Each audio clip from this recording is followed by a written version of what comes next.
Leave everything to do with the paperwork to me. After getting married, we started considering buying a home, but my husband left everything up to me. He probably disliked having his scarce time off consumed by work.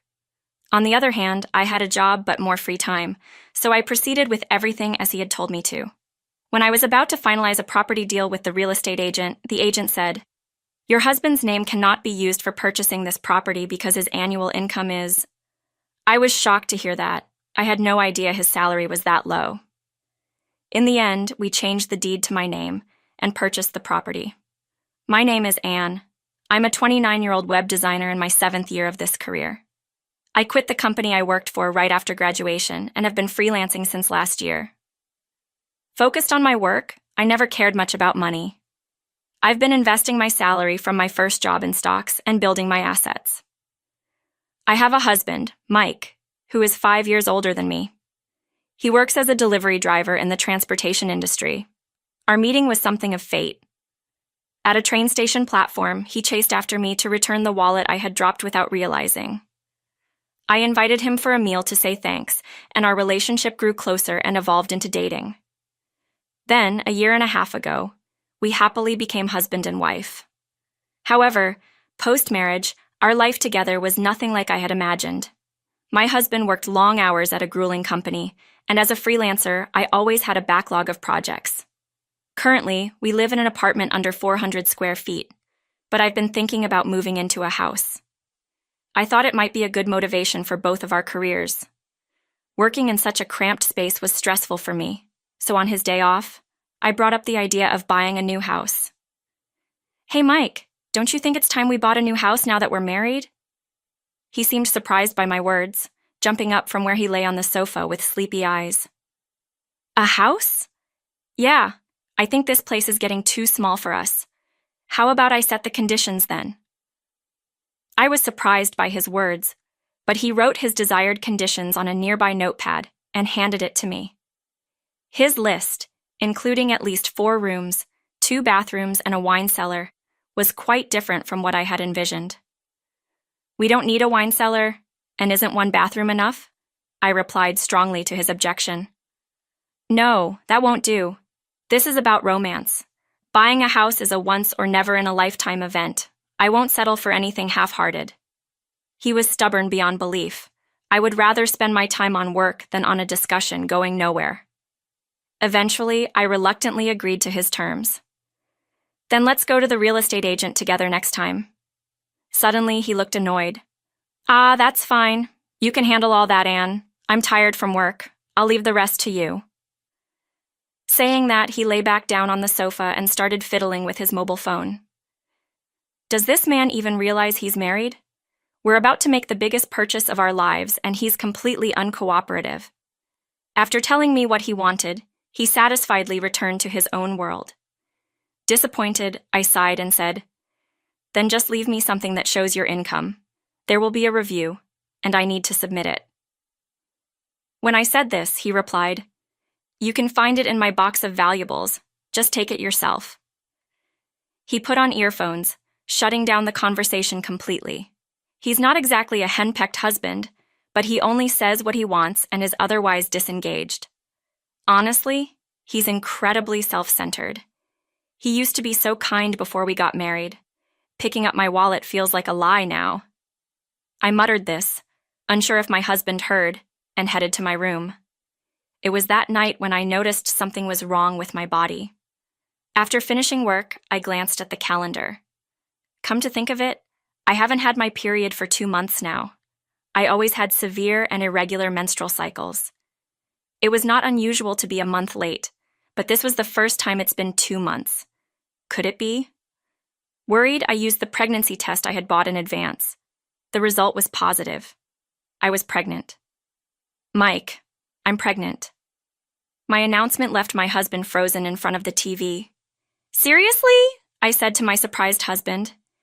"Thinking about the birth and everything else, I guess we should hurry up with buying the house, so I'm going to the real estate agent tomorrow, okay?" He was still in shock. He looked incredulous, but then what my husband said next shocked me. "What if we give up on the child?" His unexpected words left me speechless. "What? Give up as in not have it? He nodded before I could finish. Yeah, that's what I mean. Why? I argued desperately. I was beginning to feel a strange disconnect between us. I mean, I never wanted kids. It just happened. I can't believe you got pregnant just from us having a bit of fun, he said with a wry smile. His words, so thoughtless, wounded me deeply. I felt like I had been hit with a hammer. And if we have a kid, we can't have fun anymore. His words sounded like a whining child, but I couldn't back down. This was a precious life growing inside me. I was determined to have this baby, and a child definitely needs a father. I had to get him to take this seriously. Looking back, I realized how mistaken my thinking was at that time. Mike, please get it together. People in their 30s around the world start families earlier than us. I'll do my best, so you have to try too. Perhaps moved by my passion, my husband reluctantly gave in. All right, it has been said. Hearing this, I felt somewhat relieved and visited the real estate agent the next day. The price will be higher than the market average with the conditions you've requested. The agent frowned as he looked at the paper where I had written our wishes. Then he handed me a sheet of paper. This is the only property that meets all advanced conditions. There was only one that matched all our criteria among several options, but even that was $700,000. The price was significantly higher due to our many conditions. But now we were expecting another family member. I couldn't bring myself to compromise. After some thought, I said, I'll purchase this property.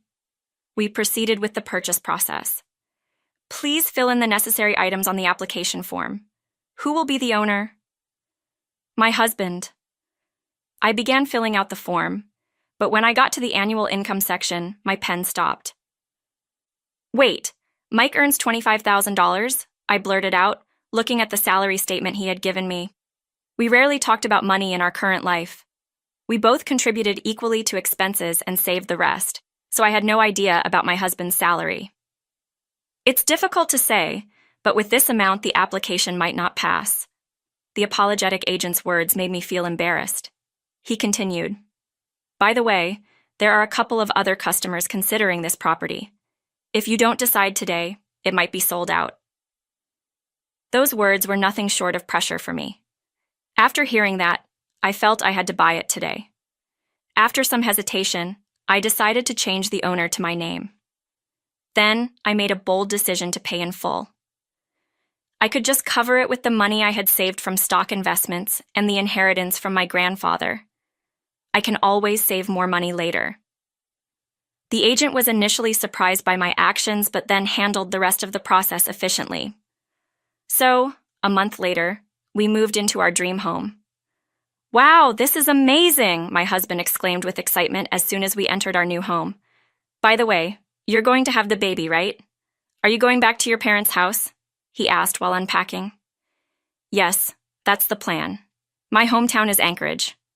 I could have the baby here, but I feel more at ease having it at my parents' place. Okay, good luck. His words felt somewhat distant. I started to feel unsure. My anxiety grew as my husband added, I can't quit my job even after the baby is born, so you'll have to handle the childcare. You're the one who wanted to have it.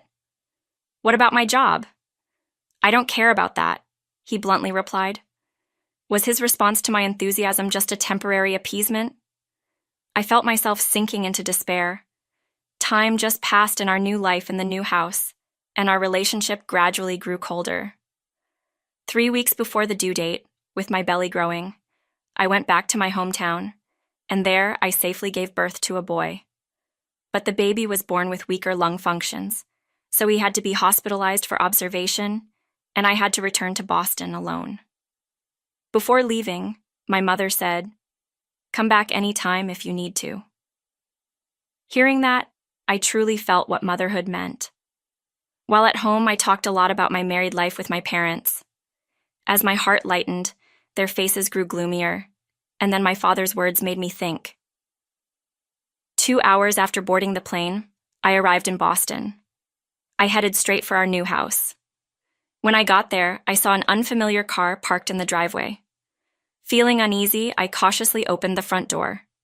Inside, Numerous shoes were scattered around. I heard my husband's voice from the back. "Mom, Dad, feel free to use any of the spare rooms." I realized then that his parents were in our house. Heading to the living room, I found, as expected, his whole family gathered there. His father, mother, 2 brothers, and 2 sisters, including my husband. That made 7 people. "What are you all doing here?" I shouted as I entered the living room. Everyone turned around at my voice. "Ah, you're back. Had a boy, huh?" Ignoring his question, I continued. "Why didn't you answer my calls? I tried so many times." Then Mary, his sister, chimed in. "Calm down. How's the baby? We were all looking forward to holding our first grandchild." "For now," I answered Mary's question. "He has some lung issues, so I left him in Anchorage. Why are all of you here? I heard something about rooms." The in-laws exchanged glances. Then, as if to represent them, my husband answered my question. "I was thinking this house is too big for just the 2 of us and it's hard to clean. Plus, there's childcare, so we're all going to live together. 8 of us, including my family and us. If you don't like it, you can leave." I was stunned. What was he talking about? While I was struggling with childbirth, he had let his family move in and enjoy themselves, and now he was even trying to kick me out without a word of concern. I was taken aback and stood there for a moment. Then he said again, "What's it going to be? You staying or leaving?" Looking at his indifferent face, I remembered my father's words. "Leave. Leave such a worthless husband and come back here. We can sell the house for a good amount. Sometimes letting go is an important choice." My father's words echoed in my mind. As I recalled them, the scene in front of me seemed trivial, and without realizing it, I spoke out. "It seems like there's a misunderstanding, but I came here to sell the house." My words were half true and half false. Ever since my father told me to come back home, I had been thinking about our newly bought house. Selling the house we just bought felt like a waste, but staying with my husband was becoming increasingly difficult. So I thought, why not just sell the house? I had been contemplating this, and now was undoubtedly the right moment to convey this. I wasn't being emotional. It was something that needed to be said. Understandably, my husband and his family were shocked by my words. "Wait a minute. The house is in my name, isn't it? Don't make decisions on your own." "That's right. I haven't told you yet, have I?" I replied. "Told me what?" His voice was slightly irritated. "You remember how you left everything about buying the house to me, right? Is that so? Even if you asked me, I wouldn't know," I continued. My in-laws were murmuring to each other at my statement, noticing their commotion. "That's not important right now," my husband snapped. I continued explaining to him. To put it simply, your income wasn't enough to pass the credit check for buying a house. I was shocked that a 34-year-old only makes $25,000. At this, one of my brother-in-laws reacted, "What? No way! Even I make $40,000. The youngest, Emma, who's 27, said that as my words caused a stir among the in-laws. My husband started to panic. "Don't say unnecessary things," he pleaded, sweat beginning to form on his forehead. "The truth is the truth, right? The moment you knew I was pregnant, you suggested abortion. Looking back, maybe I should have left you then." As I spoke, the in-laws looked more and more shocked. It seemed my husband hadn't told them anything. "Please stop this. You're reaping what you sowed." In contrast to my frantic husband, I was calm. I could see his face contorting. Then Tom asked, "So why are you selling the house?" "The income from Mike wasn't enough to pass the credit check for buying this house, so I decided to purchase it in full." "You earn that much?" My husband's voice was filled with surprise. "I have a good income due to my work. Unlike you, I don't squander money. I've always invested any spare cash in stocks. Now I can live off the profits and dividends alone." Hearing this, the entire family fell silent. I quickly assessed the situation. Since I was the one who bought the house, my husband and his family had no say. But my husband was not ready to give up. "Please don't sell it. Let's live together happily, okay?" He spoke to me with a strained expression. Seeing how pathetic he was, I firmly rejected him. "Don't be ridiculous. You left everything to others, and now you're acting as if you have a say in this. Keep your jokes to your personality. I won't forgive you for what you said about our baby. We're getting a divorce today. The word divorce clearly panicked my husband. All eyes of the in-laws were on him. Divorce? No, that can't be true.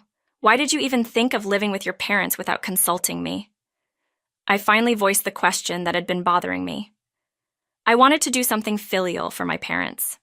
I thought it was something I could do. It was my father-in-law who reacted to my husband's statement. Don't be ridiculous. It's not filial to take advantage of someone else's hard work and effort. That's right. We came here half thinking you bought the house yourself, but this is just betrayal. My brother is the worst. I can't believe this. Surprisingly, my husband started getting attacked by his entire family before me. He was visibly shrinking in size. Please stop this, he weakly pleaded. But everyone was clearly fed up with him. Then both of my in-laws turned to me and deeply apologized. We're terribly sorry for our son's behavior. We'll leave quietly. How when you can do as you please with him? Mom, my husband said weakly. Be quiet, his mother sternly replied. His body trembled at her words. He looked like a male lion being expelled from the pride. There was no charm left in him, either as a man or as a husband. I then said, You see now, right? You and I live in different worlds. Chase your own dreams alone. Goodbye. Let's discuss the rest legally, including child support. To him, after that, my husband slowly collapsed to his knees and remained motionless for a while. 2 days later, my husband and I signed the divorce papers. Next, we planned to discuss child support. Naturally, I got custody. My husband neither had the means nor the temperament to raise a child. Just the thought of handing my child over to such a self-centered man made my skin crawl. Then I returned to Anchorage again. I picked up my hospitalized child and went back to my parents' house. I could raise my child in peace here. Thankfully, my work is all online, so I'm not bound by location. Now I can live freely and comfortably.